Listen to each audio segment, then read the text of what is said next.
The hope is that the Vikings have a pretty tough schedule. Yeah. Seattle, Green Bay, Detroit. If the Vikings lose that game to Green Bay and the Lions beat the Bears but lose to the 49ers and Vikings, I think the Lions would still win the NFC North by those. If the Vikings lose to the Packers and the Lions, yeah, it gets a little messy if the Lions lose to the Vikings, because that's where things could change. Because if the Vikings win that Week 18 game and the Lions go 1-2, then I think the Vikings would get the NFC North.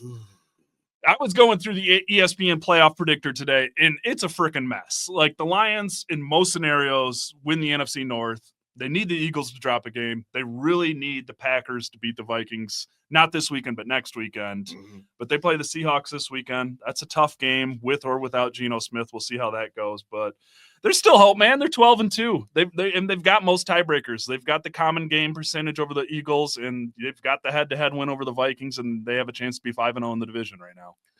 I think that as part of this, as the way this season has been going, and again, I'm not trying to say there's any real correlation to last year or previous years, but the Lions have been somewhat on a revenge tour this year with a lot of these teams. So I can see them, they had tough games against the Seahawks, the Cowboys. They went and handled their business against those guys. So I don't see them dropping that Monday night game against the 49ers. I think that's going to be a game that they have circled on their calendar to go out there and sell out for as well and win.